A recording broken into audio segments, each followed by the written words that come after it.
Assalamu alaikum, chers élèves, ravi de vous retrouver et merci de me recevoir chez vous. Alors, la séance d'aujourd'hui est réservée spécialement aux élèves sciences économiques puisqu'on va aborder la première partie de votre dernier chapitre, la gestion des ressources humaines, bien sûr d'une manière adaptée au cadre référentiel 2020.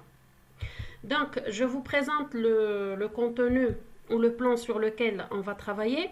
Alors, dans une première partie, celle d'aujourd'hui, je vais aborder les domaines de la GRH, les styles de commandement et la communication interne, avec bien sûr des applications sur chacun de ces points, de manière à ce que la deuxième partie sera réservée à la partie recrutement. D'accord? Donc, pour commencer, on aborde déjà la définition de la GRH. Eh bien, sachez que la GRH est une évolution de la fonction classique administration du personnel. Actuellement, sous l'ère de la GRH, la place de l'homme a beaucoup changé. Il est perçu actuellement comme une ressource et non plus comme un simple facteur de production, un créateur de richesse et encore plus, c'est un facteur clé de succès pour l'entreprise. Donc, il faut offrir les meilleures conditions de travail dans un objectif de valorisation de son potentiel.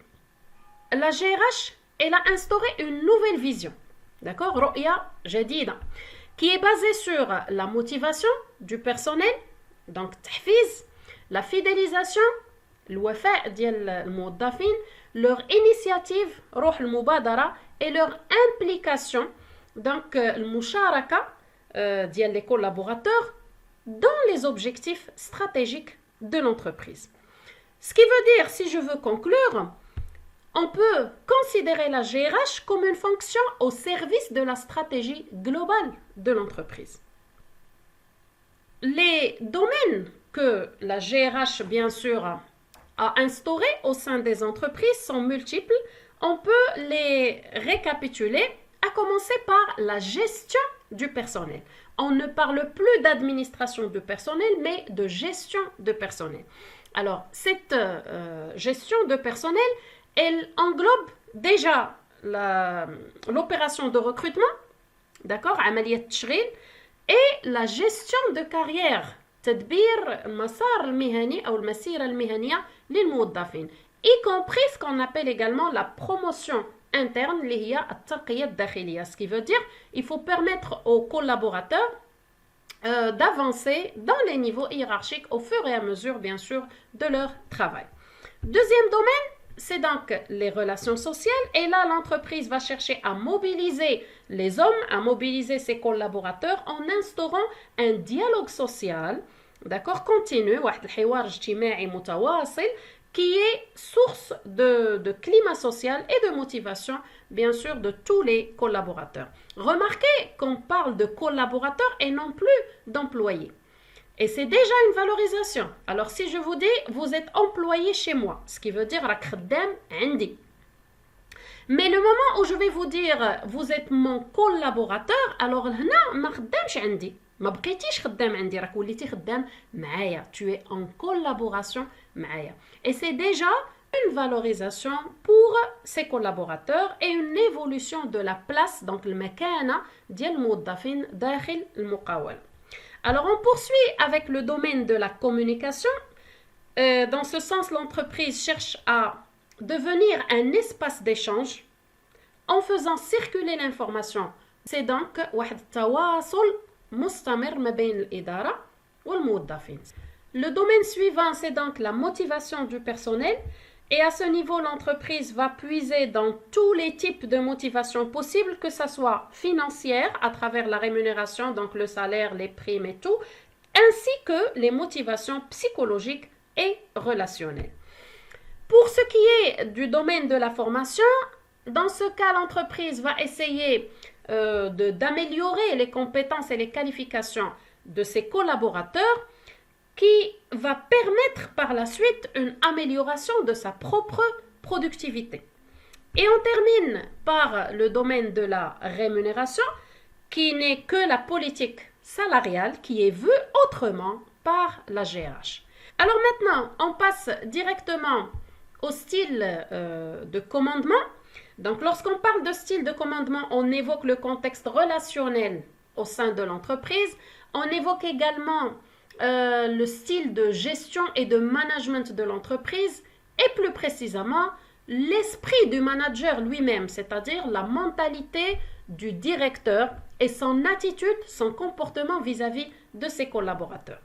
Alors, on commence par le style autoritaire taylorien, ça c'est le style classique, qui est basé sur l'existence des ordres, donc de l'autorité du directeur et de la centralisation du pouvoir, bien sûr, au niveau de la direction, accompagné de sanctions en parallèle. Les sanctions, la sanction est l'iqab, c'est-à-dire si le travail n'est pas exécuté, vous serez automatiquement sanctionné d'une manière ou d'une autre. Alors, le deuxième style, c'est le style paternaliste appelé aussi bienveillant. Dans ce cas, autorité est couplée à la bienveillance du supérieur. Donc, il y a un esprit paternaliste, d'accord, au sein de l'entreprise. La sanction, elle est automatiquement remplacée par la récompense, c'est-à-dire au lieu où je vais vous dire si le travail ne sera pas exécuté, tu seras sanctionné, vaut mieux vous motiver autrement, c'est-à-dire je peux vous dire si le travail est accompli et si vous arrivez à réaliser tel ou tel objectif, vous aurez telle ou telle récompense. Donc, dans ce cas, la motivation sera positive et la productivité sera meilleure. Donc là, actuellement, on parle de deux autres nouveaux styles de commandement. À commencer par le style démocratique consultatif. Dans ce cas, il y a une vraie communication au sein de l'entreprise. Le directeur, il est en situation de consulter son personnel avant la prise de la décision, c'est-à-dire il prend l'avis et le point de vue de l'ensemble des collaborateurs, bien sûr concernés par la décision, avant de se décider lui-même. Dernier style de commandement, c'est le style participatif délégatif, là où il y a une grande confiance entre directeur et collaborateur. Il y a une vraie délégation des tâches, un esprit d'initiative qui est autorisé pour les collaborateurs. Donc, c'est une véritable participation de ces derniers, que ce soit à la fixation des objectifs de l'entreprise, à la prise de décision et même une participation aux résultats de l'entreprise. Donc, essayez encore une fois de mémoriser le principe de chaque style de commandement pour pouvoir l'identifier dans le texte d'examen. Alors, une question plutôt qui est fréquente sur le texte d'examen, c'est donc l'impact de ce dernier style de commandement sur la productivité globale de l'entreprise, donc qu'on peut vous demander d'identifier. On verra donc son impact à deux niveaux, sur l'entreprise et sur le collaborateur. Alors, du côté de l'entreprise, le style participatif, ça va permettre une vraie flexibilité. D'accord? Vu qu'il y a une décentralisation du pouvoir, ça va motiver le personnel à travers la responsabilisation de chacun, chose qui va faire évoluer la productivité et améliorer globalement le climat social. Pour le collaborateur, c'est déjà un développement de l'esprit d'initiative, de l'autonomie, donc l'istiqlaliya ou le mubadara diyal al-muwaddafin. C'est une source de motivation, ça va leur permettre d'être impliqués aux objectifs stratégiques de l'entreprise et c'est une vraie satisfaction du besoin extrême, celui de la réalisation ou de l'accomplissement. Reste à connaître quand même les limites de ce style de participation. Le style participatif peut occasionner un abus de pouvoir, c'est-à-dire une exploitation d'une position, bien sûr, de pouvoir de la part de certains collaborateurs, comme ça peut créer conflit entre les décideurs le moment où les décisions prises seront plus ou moins contradictoires.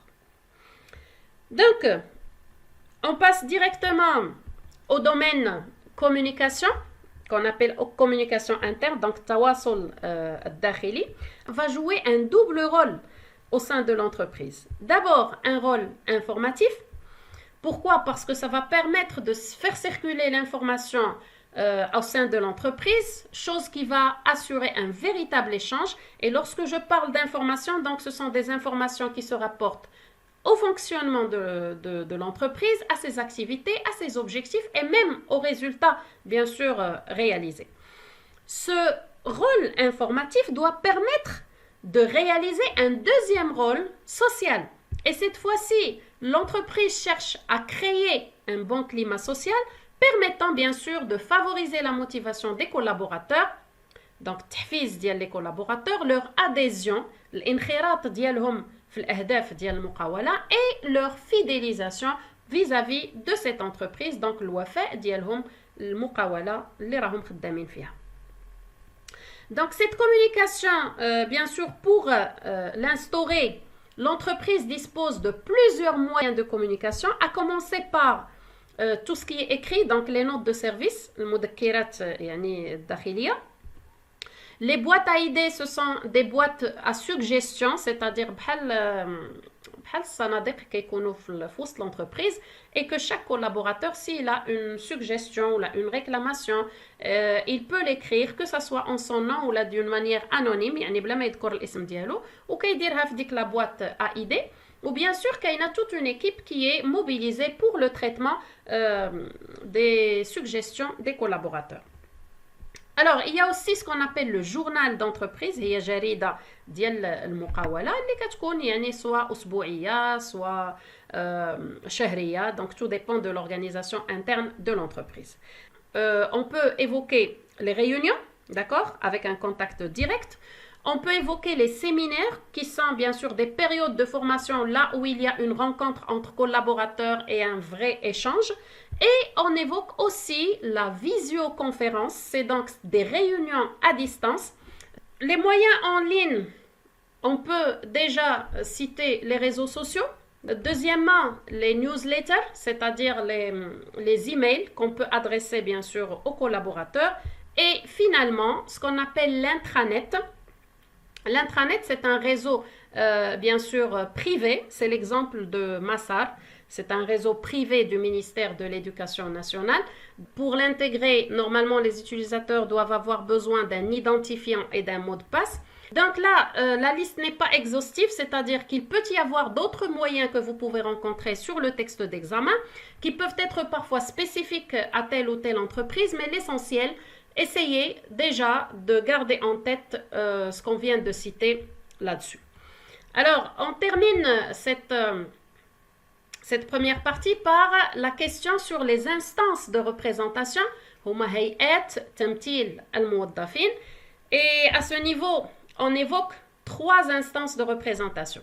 Le délégué du personnel, le délégué syndical et le comité d'entreprise. Le délégué du personnel, c'est un représentant interne qui joue le rôle d'intermédiaire entre collaborateurs et direction pour toute réclamation, bien sûr. La réclamation est shikaya. C'est une manière d'assurer une vraie communication interne continue au sein de l'entreprise. يعني واحد التواصل داخلي مستمر. Le délégué syndical, par contre, c'est un représentant externe parce qu'il est élu par le syndicat, les Wannaqaba. Son rôle, c'est la protection et la défense des intérêts du personnel, يعني الحماية والدفاع على مصالح الموظفين, le soutien de leurs revendications, donc المطالب ديالهم. Et il est toujours présent dans la signature des conventions collectives, المفاوضات الجماعية, d'accord, اللي كتكون entre la direction et les syndicats, suite aux négociations et au dialogue social, يعني تبعا للمفاوضات والحوار الاجتماعي اللي كيكون بيناتهم. La dernière instance de représentation, c'est donc le comité d'entreprise, qui est un comité interne, واحد اللجنة داخلية, consulté au sujet de tous les domaines de la GERA, surtout les domaines sociaux. Son rôle, c'est déjà la concertation, donc tashawur, le dialogue social, الحوار الاجتماعي, et la prévention des conflits sociaux, c'est-à-dire elle essaie d'assurer bien sûr un bon climat social pour éviter les conflits. Les conflits هما النزاعات الاجتماعية qui peuvent se produire au sein de l'entreprise. Alors, j'espère bien sûr que le contenu théorique de la séance est maîtrisé. Je passe maintenant à la partie application. Donc, dans une première application, on va travailler sur l'examen 2012, rattrapage, qui se rapporte à la CMCP. D'accord? La question on vous demande d'identifier le style de commandement adopté par la direction de CMCP et justifier votre réponse. Par la suite, on vous demande de donner 2 avantages et 2 limites de ce style. Donc, pour le texte, je vous ai pris rien que la phrase correspondante. Nous avons une façon de travailler collective et non individuelle. Rappelez-vous les 4 styles de commandement. Dans quel style on parle de travail collectif et non individuel et que les prises sont plutôt collégiales, ça veut dire qu'elles sont prises par participation, bien sûr, de tous les collègues. Donc, la réponse, c'est déjà le style participatif. La suite de la phrase, on vous dit, même si il peut y avoir une personne qui tranche lorsqu'il le faut, c'est-à-dire si jamais les avis ou les décisions sont multiples, peut-être il y aurait intervention généralement du directeur ou du responsable du service pour trancher dans la situation. Alors, sur le corrigé, on voit clairement que le style de commandement, il est participatif et dans la justification, on vous parle de la prise de décision partagée, collégiale. Et pour la question B, 2 avantages du style de commandement participatif. Bien sûr, dans la partie théorique, on a déjà évoqué quelques exemples. Maintenant, on vous parle de flexibilité, de prise de décision rapide, puisqu'il y a participation de tous les salariés, il y a une forte responsabilisation, ce qui va favoriser un bon climat social. Reste que les 2 limites du style de commandement participatif, ce sont les mêmes qu'on a évoquées tout à l'heure, c'est le risque de créer des conflits ou bien le risque d'abus du pouvoir. Alors ça, c'est un exemple de style de commandement. On passe pour l'application 2. Là, on va évoquer d'autres questions. Alors, sur cette application, on va travailler sur l'examen session rattrapage 2014, les résidences Dar Saada. Et là, on retrouve les autres questions. Dans la première, on vous demande de repérer le moyen de communication utilisé par résidence Dar Saada. Et dans la question B, on vous demande de préciser l'objectif recherché à travers ce moyen de communication.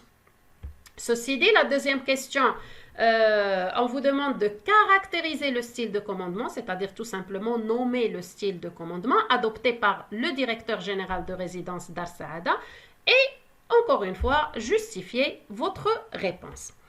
Donc, le texte sur lequel on va travailler, c'est le document 2.1, climat social. Et je vais lire juste la deuxième partie, le deuxième paragraphe, là où il y a les réponses. Le directeur général de résidence Dar Saada a instauré un comité de direction qui se réunissait chaque semaine. Donc, voici déjà notre moyen de communication. C'est la réunion. Et on vous dit dans la suite de la phrase, pour qui exprime le but, c'est-à-dire c'est l'objectif en quelque sorte, pour favoriser le dialogue et les interactions entre les managers. D'accord? Donc là, c'est l'objectif recherché. Pour la suite, il favorise la concertation avec ses collaborateurs avant de prendre une décision. Donc, le directeur, il concerte avec ses collaborateurs. Donc, يتشاور معهم قبل ما يتخذ أي قرار. Alors, هنا عندنا la justification du style de commandement. Alors, à votre avis, c'est quel style? Là où on consulte les collaborateurs avant de prendre une décision. Alors, automatiquement, c'est le style démocratique. Par contre, dans ce même texte, les élèves peuvent donner une deuxième réponse. La suite, d'ailleurs, le directeur avance qu'il est important de partager une vision. Alors, une fois qu'on a le partage de la vision, on évoque en parallèle le style participatif, ce qui veut dire que les 2 réponses seront valables. Alors, par la suite, on vous dit que c'est un partage d'une vision et d'une culture d'entreprise commune pour que l'esprit de responsabilité et de collaboration puisse être de mise. Donc, sur le corrigé, on verra bien pour le moyen de communication interne utilisé par Dar Saada ou résidence Dar Saada, c'est la réunion hebdomadaire. Hebdomadaire, ça veut dire usbou'ia parce que la réunion se fait chaque semaine. L'objectif, comme on l'a déjà précisé, c'est le fait de favoriser le dialogue et les interactions entre les managers. Le style de commandement adopté par le directeur, c'est un style démocratique. Et on accepte aussi le style participatif. D'accord? Justification, eh bien, c'était la dernière partie. Le directeur général favorise la concertation avec ses collaborateurs avant de prendre une décision. Ou bien, on peut utiliser la phrase « partager une vision d'entreprise ».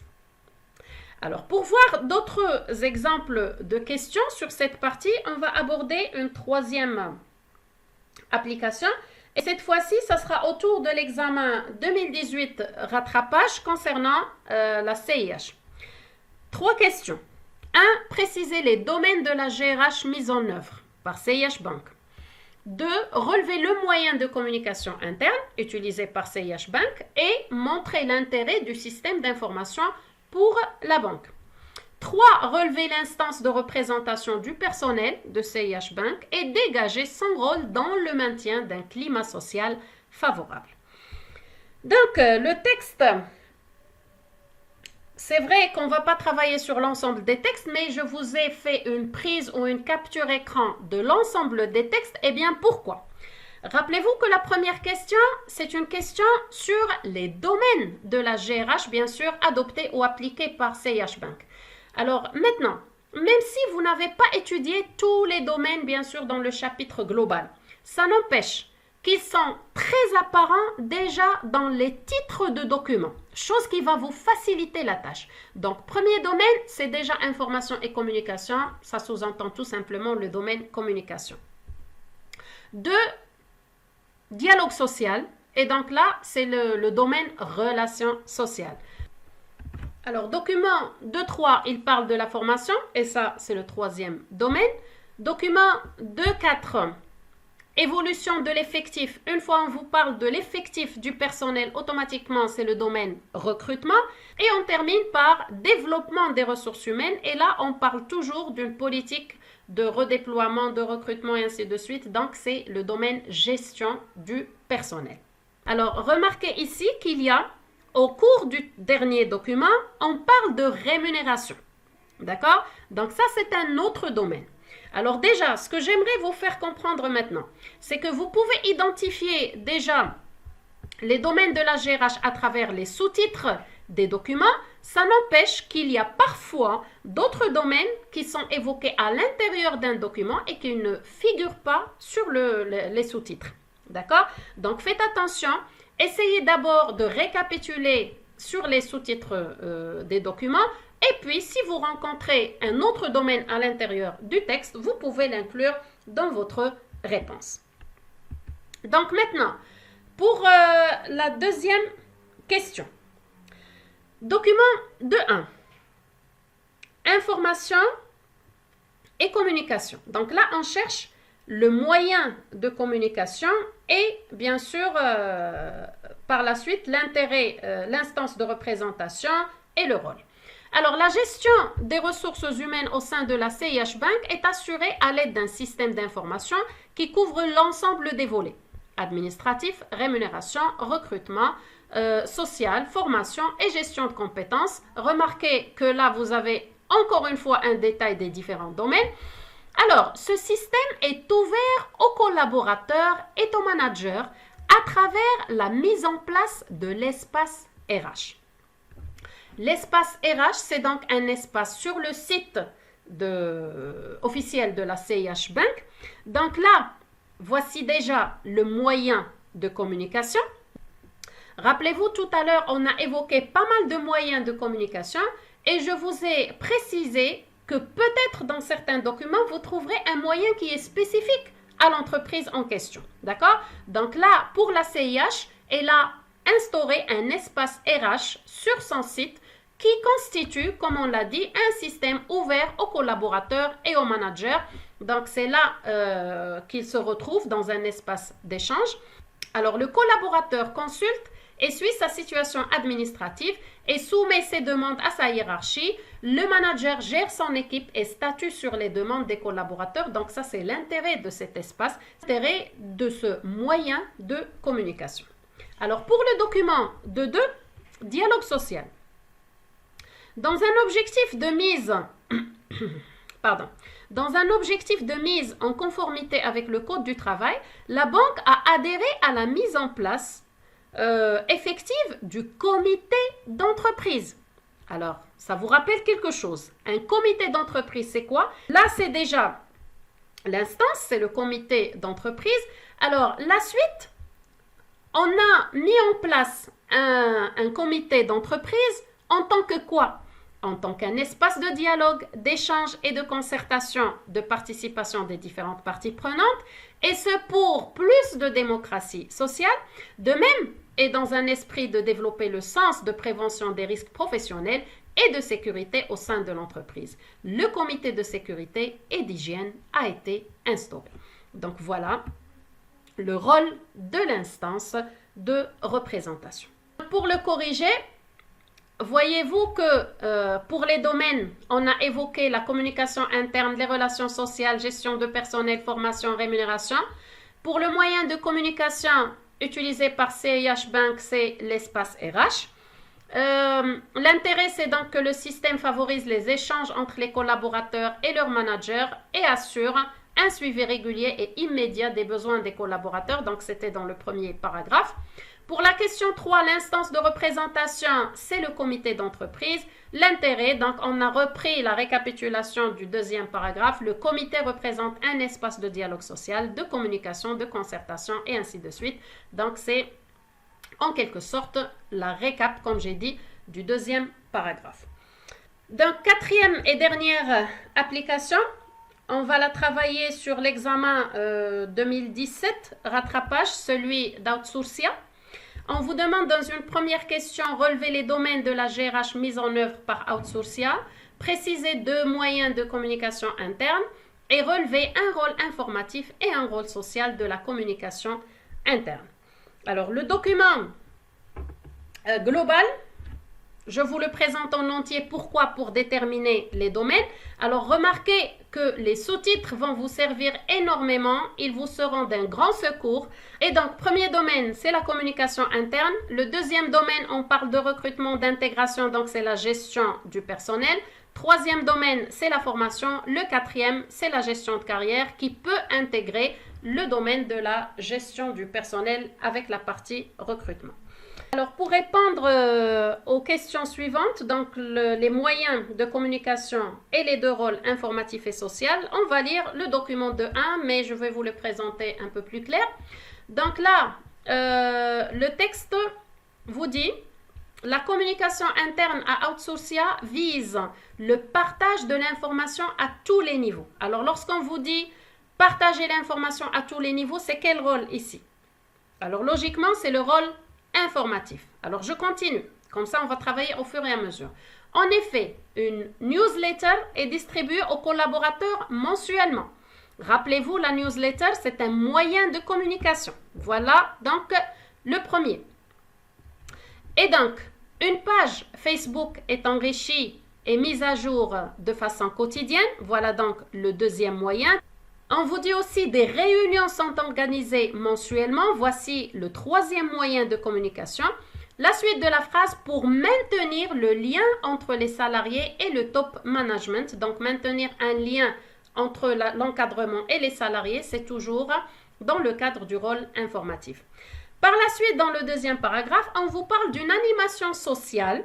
D'accord? Encore un moyen de communication comme source de motivation permanente. Et là, on commence à évoquer les rôles sociaux. D'accord? Des team building permettent aux équipes de se construire et de partager des moments privilégiés en dehors du travail. Donc voilà un autre moyen de communication. Des événements mensuels sont organisés.